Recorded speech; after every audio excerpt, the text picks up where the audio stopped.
C'est une urgence neurochirurgicale qui peut engager le pronostic fonctionnel quand il s'agit du dorsal et du lombaire, et pronostic vital quand il s'agit du rachis cervical. L'intérêt, c'est de connaître ce chapitre. C'est une pathologie de l'adulte jeune, malheureusement, en pleine activité, qu'il faut prendre de façon précoce pour améliorer le pronostic. Si on opère assez tôt, s'il y a des ambulances nous allons voir au ramassage. Le ramassage est extrêmement important. Je ne sais pas si vous le savez, mais nos ambulances sont très peu dotées de matériel. Et je ne sais pas si vous le savez aussi, il y a plus d'ambulances à Casablanca qu'à San Francisco. C'est des statistiques. C'est vrai, ça fait rire, mais c'est des statistiques. Sauf que les ambulances à Casablanca, ce n'est pas des ambulances. C'est des voitures. Et c'est des voitures détériorées. Alors voilà, si vous voulez, pour avoir une idée sur la croissance du rachis, regardez le cycle de la loi. Comme je vous ai dit, tout s'explique par l'embryogenèse et par la génétique. En médecine, c'est ça. Regardez le rachis chez le fœtus. Pardon, de la loi, 34%. Chez l'adulte, si vous voulez, de 40%, et chez l'adulte, ça reste à 40% à peu près. Ce sont les nombres intérieurs qui vont grandir. Voilà, si vous voulez, la position du rachis normal par rapport. Il faut toujours faire de la phylogénèse. La phylogénèse, c'est une anatomie comparée avec les autres espèces. C'est très important. Les singes ne font pas beaucoup de problèmes de hernie discale ni de. Ils ont quand même une colonne qui ressemble à la nôtre, mais elle est plus solide. Elle est vraiment bien ancrée, il n'y a pas de courbure. Alors chez nous, il y a des courbures, et l'axe doit passer par la tête fémorale, par le genou et arriver au milieu du pied. Ça doit avoir l'axe de l'équilibre. Alors des fois, chez beaucoup de gens, on n'a pas cet axe. Même chez des jeunes, on ne peut pas trouver cet axe. L'équilibre du corps peut s'installer sur une autre position. Alors les limites du mouvement, normalement, pour le cervical, c'est latéral et le mouvement antérieur, comme vous voyez ici, et qui sont maintenus par le ligament interectuel, le ligament postérieur antérieur, et par les ligaments que nous allons voir. Alors tous ces ligaments et ces surfaces articulaires permettent des mouvements en avant et en arrière, et également latéralement, surtout pour le cervical.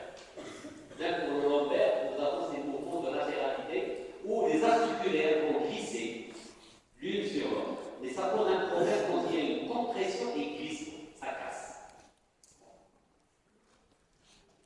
Toujours dans les mouvements du lombaire, toujours dans les mouvements de manière générale, le lombaire il est un peu moins mobile que le cervical, mais il est plus mobile que le dorsal. Et puis vous avez le disque qui va jouer avec des fibres externes, internes et puis le nucléus, va jouer un rôle dans la mobilité. Vous avez cette articulation. Mais il y a plusieurs surfaces articulaires qui vont bouger pour cette mobilité. Alors la physiopathie de ces traumatismes, c'est une hyperflexion. C'est une hyperflexion et les butées sont dépassées et nous aurons la rupture des ligaments qui va entraîner des luxations, surtout en cervical, et au dorsolombaire, nous aurons des fractures. Le plus souvent, les luxations sont plus fréquentes en cervical qu'en dorsolombaire. La luxation dorsale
que nous demandons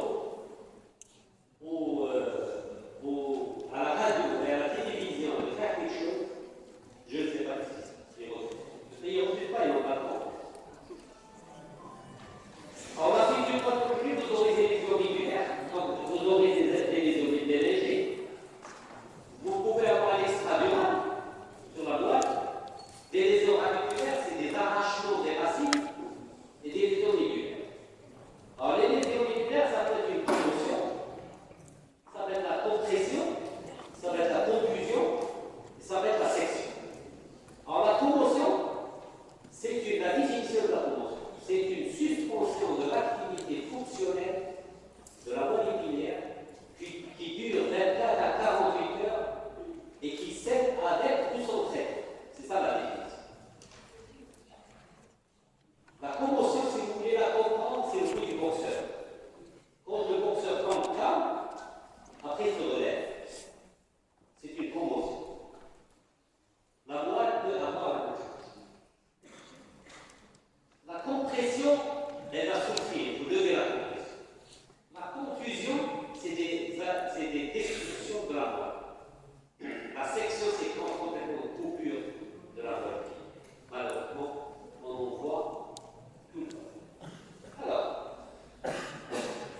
neurochirurgiens confirmés. Je veux dire, des profs. Pour 8 millions. Donc, vous voyez, nous avons les résidents. Nos résidents vont faire des rachis. On leur a appris comment faire des rachis. Ils le font, ils sont faibles. Pour les esclaves qui sont dans la saison. Mais ils sont très peu nombreux. Ces patients ne sont opérés nulle part, malheureusement, à Casablanca. Il y a d'autres hôpitaux, il y a des neurochirurgiens à Sfax, il y a des neurochirurgiens. À Giga, ils commencent. À Giga, il y a 5 neurochirurgiens de notre équipe. Ils sont tous de notre équipe. Ils sont partis formés, ils commencent à opérer. Même Africains commencent à opérer, à Sfax de temps en temps. Mais nous avons une moyenne de 40 à 50 par an à Casablanca. À la protection. C'est énorme. Quand vous voyez quel service qui est de la pédiatrie, qui est de la vasculaire, qui est de la fonctionnelle, qui est de la traumato, c'est énorme. C'est énorme comme statistique. Les crânes, non, vous avez vu dans les salles, hein, le crâne, c'est tous les jours 3-4. Au moins 1, 2 opérés, 3-4 hospitalisés. Et puis les machines. Alors, de 14 à 30% de nos malades viennent avec des signes neurologiques. Déjà, paralysie. 10 à 15% vont s'aggraver dans le transport. C'est pour cela qu'il faut qu'on vous apprenne comment transporter un décès. Parce qu'il y a des aggravations, et on nous a rapporté qu'il y a des aggravations, c'est les malades qui nous rapportent ça, au cours du ramassage. Je vous dirai comment il faut ramasser. Le rachis cervical, c'est surtout des lésions ligamentaires, luxation dans 73% des cas, et seulement 6% de corporel, alors que le rachis dorsolaire, c'est corporel 73% des cas. L'adulte jeune qui est le plus souvent atteint, c'est quelqu'un qui travaille, qui a une famille. Alors vous imaginez la catastrophe. Travail à une famille, c'est fini. C'est la catastrophe sociale et économique. Alors les causes, au Maroc, c'est les accidents de la voie publique. Que faut-il faire pour éviter les accidents de la voie publique? Le Marocain est un monsieur très gentil, on le connaît. Quand il rentre dans sa voiture, il devient un extraterrestre.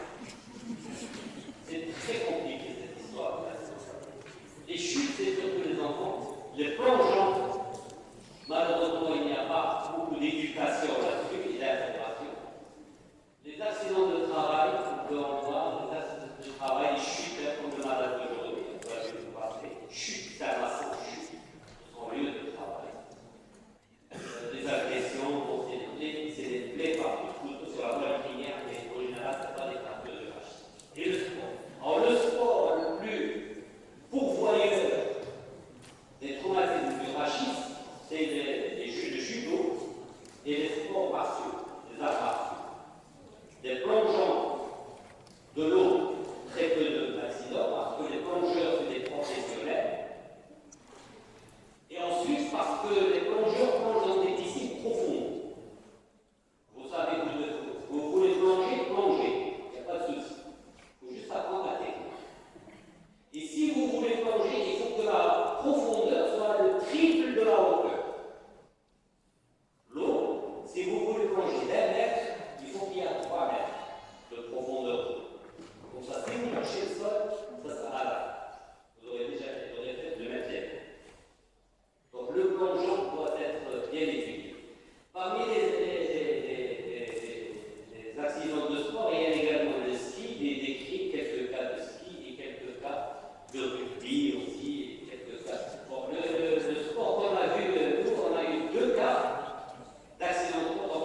Chez nous, il n'arrive jamais à avoir la sixième. Le transport était à l'instant de notre vie. Des fois, il fait plusieurs heures pour arrêter, il arrive la nuit, et la nuit, on ne peut pas le faire. Donc, l'heure de l'accident, c'est très important. Les circonstances pour connaître le pratique de l'égalité. Les circonstances de l'accident. Et puis, les signes cliniques post-traumatiques, qu'est-ce qu'il y a? Ensuite, vous allez examiner un rachis, mais très important. Évitez la mobilisation tout de suite une mineure devant un blessé. Vous mettez tout de suite une mineure. Et essayez de se déchirer la tête. Alors, ce que le madame peut vous raconter, c'est qu'il a un torticolis. S'il a un torticolis, ça veut dire qu'il y a quelque chose de cassé là, même s'il n'y a pas de déficit neurologique. La douleur cervicale ou la névralgie cervico-thoracique, des décharges dans la main qui ressemblent à des sciatiques, mais dans le membre supérieur. Et puis, il faut palper avec douceur, à la recherche d'une douleur. Il faut aller doucement. Chercher une stupéfaction qui peut montrer une luxation. Et puis, regarder s'il y a une plaie cutanée en regard qui témoigne d'une contusion. Une fois que vous avez examiné votre rachis, vous faites l'examen neurologique. Alors, l'examen neurologique à la recherche d'un déficit moteur qui soit une hémie ou tétraplégie ou une paraplégie tout d'être. Et faire le testing musculaire qu'on fait tous les jours et qui examen de la sensibilité et examen des réflexes. Et bien sûr, l'examen de réflexe anal. Pourquoi l'examen de réflexe anal? C'est qu'en cas de déficit total tétraplégique, vous avez une béance anale. Vous pouvez regarder les béances, il y a même des scènes qui sortent et le sujet est en rétention ou en incontinence urinaire. La moelle épinière contre les sphincters, ça vous le savez. Alors maintenant, vous faites l'examen physique, de rachis, puis vous faites l'examen neurologique, ensuite vous devez savoir si c'est les graves ou pas. Alors pour savoir si c'est les graves ou pas, quels sont les signes de gravité? Alors les signes de gravité, il y a le priapisme. Le priapisme chez l'homme. Chez la femme, vous aurez une rétention vésicale, ou chez l'homme d'ailleurs, et puis des troubles neurovégétatifs, qui sont l'hyperthermie, la tachycardie ou la bradycardie, qui sont à rechercher obligatoirement surtout la bradycardie. La tachycardie, méfiez-vous. Quand vous êtes devant un blessé de rachis, vous avez une tachycardie. Ça peut être un état de choc. Ça peut être un polytrauma. Et un polytrauma, il faut regarder la donnée. C'est pas en train de faire une hémorragie interne. Donc la tachycardie, elle a une connotation différente de la bradycardie. L'examen du crâne, pour regarder s'il n'y a pas un crâne associé, et puis vous allez aller de utiliser la classification de Frankel, ça n'a pas d'importance, ça c'est pour les spécifiques. Alors l'examen général, ne jamais oublier, ne jamais se focaliser sur le rachis. Un blessé est un polytrauma jusqu'à preuve du contraire. Retenez ça, c'est très important. Un blessé est un polytrauma. Polytraumatisé jusqu'à preuve du contraire. Alors il faut examiner les membres, le thorax, le bassin, l'abdomen, et là, vous tournez. Et les contusions abdominales passent souvent inaperçues. Donc, prenez le blessé comme un polytrauma, toujours.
que par défaut chez le blessé.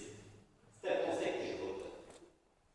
Moindre doute, échographie abdominale, scanner abdominal. Si vous suspectez d'une hémorragie interne, ne vous focalisez pas sur le rachis ou sur le crâne. Parce que l'abdomen cache bien les choses. Les radiographies standards sont toujours de mise, c'est toujours des radios standards. Bon, le bouche ouverte, c'est pour voir l'autotomie. On ne le fait plus parce qu'on fait le scan. Et le scan permet de voir bien, surtout en scan 3D, est très joli. Le scan 3D est très joli, il permet de voir la vertèbre en toile.